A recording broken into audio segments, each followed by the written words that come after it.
Good evening. I want to talk to you tonight from my heart on a subject of deep concern to every American.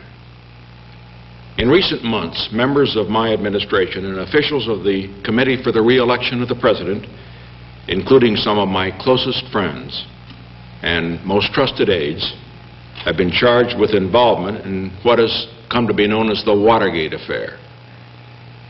These include charges of illegal activity during and preceding the 1972 presidential election and charges that responsible officials participated in efforts to cover up that illegal activity. The inevitable result of these charges has been to raise serious questions about the integrity of the White House itself. Tonight I wish to address those questions. Last June 17, while I was in Florida trying to get a few days' rest after my visit to Moscow, I first learned from news reports of the Watergate break-in. I was appalled at this senseless, illegal action. And I was shocked to learn that employees of the Re-election Committee were apparently among those guilty. I immediately ordered an investigation by appropriate government authorities. On September 15, as you will recall, indictments were brought against 7 defendants in the case. As the investigations went forward, I repeatedly asked those conducting the investigation whether there was any reason to believe that members of my administration were in any way involved. I received repeated assurances that there were not. Because of these continuing reassurances, because I believed the reports I was getting, because I had faith in the persons from whom I was getting them, I discounted the stories in the press that appeared to implicate members of my administration or other officials of the campaign committee. Until March of this year, I remained convinced that the denials were true and that the charges of involvement by members of the White House staff were false. The comments I made during this period, the comments made by my press secretary in my behalf, were based on the information provided to us at the time we made those comments. However, new information then came to me which persuaded me that there was a real possibility that some of these charges were true, and suggesting further that there had been an effort to conceal the facts both from the public, from you, and from me. As a result, on March 21st, I personally assumed the responsibility for coordinating intensive new inquiries into the matter. And I personally ordered those conducting the investigations to get all the facts and to report them directly to me right here in this office. I again ordered that all persons in the government or at the Re-election Committee should cooperate fully with the FBI, the prosecutors, and the grand jury. I also ordered that anyone who refused to cooperate in telling the truth would be asked to resign from government service.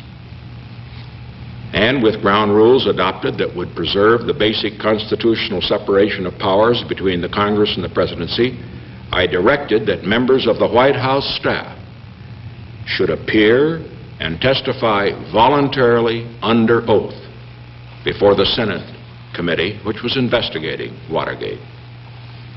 I was determined that we should get to the bottom of the matter and that the truth should be fully brought out no matter who was involved. At the same time, I was determined not to take precipitate action and to avoid, if at all possible, any action that would appear to reflect on innocent people. I wanted to be fair, but I knew that in the final analysis, the integrity of this office, public faith in the integrity of this office, would have to take priority over all personal considerations. Today, In one of the most difficult decisions of my presidency, I accepted the resignations of two of my closest associates in the White House, Bob Haldeman, John Ehrlichman, two of the finest public servants it has been my privilege to know.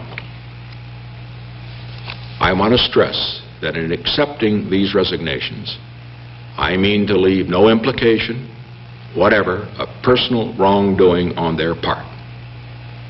And I leave no implication tonight of implication on the part of others who have been charged in this matter. But in matters as sensitive as guarding the integrity of our democratic process, it is essential not only that rigorous legal and ethical standards be observed, but also that the public, you, have total confidence that they are both being observed and enforced by those in authority, and particularly by the President of the United States. They agreed with me that this move was necessary in order to restore that confidence. Because Attorney General Kleindienst, though a distinguished public servant, my personal friend for 20 years, with no personal involvement whatever in this matter, has been a close personal and professional associate of some of those who are involved in this case, he and I both felt that it was also necessary to name a new Attorney General.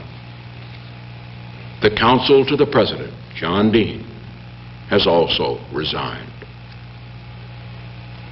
As the new Attorney General, I have today named Elliot Richardson, a man of unimpeachable integrity and rigorously high principle. I have directed him to do everything necessary to ensure that the Department of Justice has the confidence and the trust of every law-abiding person in this country. I have given him absolute authority to make all decisions bearing upon the prosecution of the Watergate case and related matters. I have instructed him that if he should consider it appropriate, he has the authority to name a special supervising prosecutor for matters arising out of the case. Whatever may appear to have been the case before, whatever improper activities may yet be discovered in connection with this whole sordid affair, I want the American people, I want you, to know beyond the shadow of a doubt that during my term as President, justice will be pursued fairly, fully, and impartially, no matter who is involved. This office is a sacred trust, and I am determined to be worthy of that trust. Looking back at the history of this case, two questions arise. How could it have happened? Who is to blame? Political commentators have correctly observed that during my 27 years in politics, I've always previously insisted on running my own campaigns for office. But 1972 presented a very different situation in both domestic and foreign policy. 1972 was a year of crucially important decisions, of intense negotiations, of vital new directions, particularly in working toward the goal which has been my overriding concern throughout my political career, the goal of bringing peace to America, peace to the world. And that is why I decided, as the 1972 campaign approached, that the presidency should come first and politics second. To the maximum extent possible, therefore, I sought to delegate campaign operations, to remove the day-to-day campaign decisions from the President's office and from the White House. I also, as you recall, severely limited the number of my own campaign appearances. Who then is to blame for what happened in this case? for specific criminal actions by specific individuals, those who committed those actions must, of course, bear the liability and pay the penalty. For the fact that alleged improper actions took place within the White House or within my campaign organization, the easiest course would be for me to blame those to whom I delegated the responsibility to run the campaign. But that would be a cowardly thing to do. I will not place the blame on subordinates, on people whose zeal exceeded their judgment, and who may have done wrong in a cause they deeply believe to be right. In any organization, the man at the top must bear the responsibility. That responsibility, therefore, belongs here, in this office. I accept it. And I pledge to you tonight from this office that I will do everything in my power to ensure that the guilty are brought to justice and that such abuses are purged from our political processes in the years to come, long after I have left this office. Some people, quite properly appalled at the abuses that occurred, will say that Watergate demonstrates the bankruptcy of the American political system. I believe precisely the opposite is true. Watergate represented a series of illegal acts and bad judgments by a number of individuals. It was the system that has brought the facts to light and that will bring those guilty to justice. A system that in this case has included a determined grand jury, honest prosecutors, a courageous judge, John Sirica, and a vigorous free press. It is essential now that we place our faith in that system, and especially in the judicial system. It is essential that we let the judicial process go forward, respecting those safeguards that are established to protect the innocent as well as to convict the guilty. It is essential that in reacting to the excesses of others, we not fall into excesses ourselves. It is also essential that we not be so distracted by events such as this that we neglect the vital work before us, before this nation, before America, at a time of critical importance to America and the world. Since March, when I first learned that the Watergate affair might in fact be far more serious than I had been led to believe, it has claimed far too much of my time and my attention. Whatever may now transpire in the case, whatever the actions of the grand jury, whatever the outcome of any eventual trials, I must now turn my full attention, and I shall do so once again, to the larger duties of this office. I owe it to this great office that I hold, and I owe it to you, to my country. I know that as Attorney General, Elliot Richardson will be both fair and he will be fearless in pursuing this case wherever it leads. I am confident that with him in charge, justice will be done. There is vital work to be done toward our goal of a lasting structure of peace in the world. Work that cannot wait. Work that I must do. Tomorrow, for example, Chancellor Brandt of West Germany will visit the White House for talks that are a vital element of the Year of Europe, as 1973 has been called. We are already preparing for the next Soviet-American summit meeting later this year. This is also a year in which we are seeking to negotiate a mutual and balanced reduction of armed forces in Europe. which will reduce our defense budget and allow us to have funds for other purposes at home so desperately needed.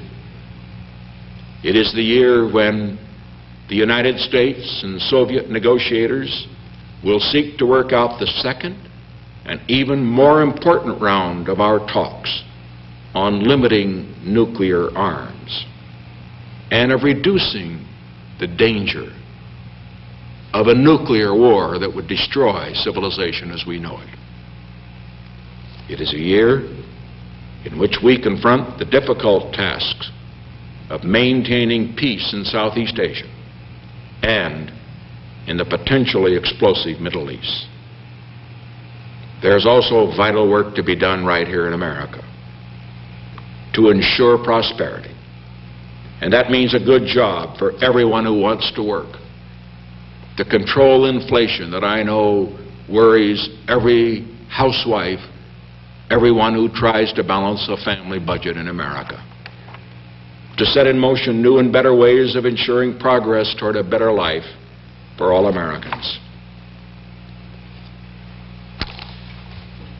When I think of this office, of what it means, I think of all the things that I want to accomplish for this nation, of all the things I want to accomplish for you. On Christmas Eve, during my terrible personal ordeal of the renewed bombing of North Vietnam, which after 12 years of war finally helped to bring America peace with honor, I sat down just before midnight. I wrote out some of my goals for my second term as president. Let me read them to you. To make it possible for our children and for our children's children to live in a world of peace. To make this country be more than ever a land of opportunity, of equal opportunity, full opportunity for every American. To provide jobs for all who can work and generous help for those who cannot work. To establish a climate of decency and civility in which each person respects the feelings and the dignity and the God-given rights of his neighbor. To make this a land in which each person can dare to dream, can live his dreams, not in fear but in hope, proud of his community, proud of his country, proud of what America has meant to himself and to the world. These are great goals. I believe we must work for them. We can achieve them. But we cannot achieve these goals unless we dedicate ourselves to another goal. We must maintain the integrity of the White House. And that integrity must be real, not transparent. There can be no whitewash at the White House.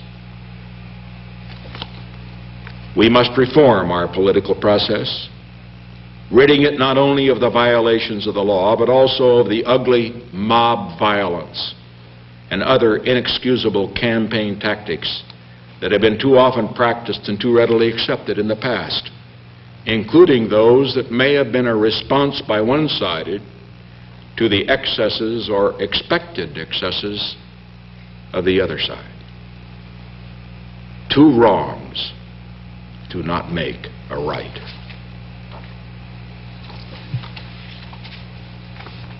I've been in public life for more than a quarter of a century. Like any other calling, politics has good people and bad people. And let me tell you, the great majority in politics, in the Congress, in the federal government, in the state government, are good people. I know that it can be very easy, under the intensive pressures of a campaign, for even well-intentioned people to fall into shady tactics, to rationalize this on the grounds that What is at stake is of such importance to the nation that the end justifies the means. And both of our great parties have been guilty of such tactics in the past. In recent years, however, the campaign excesses that have occurred on all sides have provided a sobering demonstration of how far this false doctrine can take us. The lesson is clear. America, in its political campaigns, must not again fall into the trap of letting the end, however great that end is, justify the means. I urge the leaders of both political parties, I urge citizens, all of you everywhere, to join in working toward a new set of standards, new rules and procedures to ensure that future elections will be as nearly free of such abuses as they possibly can be made. This is my goal. I ask you to join in making it America's goal. When I was inaugurated for a second term this past January 20th, I gave each member of my cabinet and each member of my senior White House staff a special 4-year calendar with each day marked to show the number of days remaining to the administration. In the inscription on each calendar, I wrote these words: "The presidential term which begins today consists of 1,461 days. No more, no less. Each can be a day of strengthening and renewal for America. Each can add depth and dimension to the American experience. If we strive together, if we make the most of the challenge and the opportunity that these days offer us, they can stand out as great days for America and great moments in the history of the world." I looked at my own calendar this morning up at Camp David as I was working on this speech. It showed exactly 1,361 days remaining in my term. I want these to be the best days in America's history. Because I love America. I deeply believe that America is the hope of the world. And I know that in the quality and wisdom of the leadership America gives lies the only hope for millions of people all over the world, that they can live their lives in peace and freedom. We must be worthy of that hope in every sense of the word. Tonight,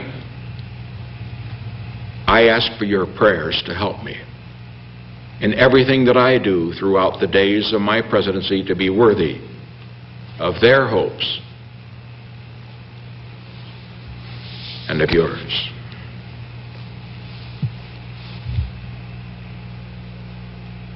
God bless America, and God bless each and every one of you.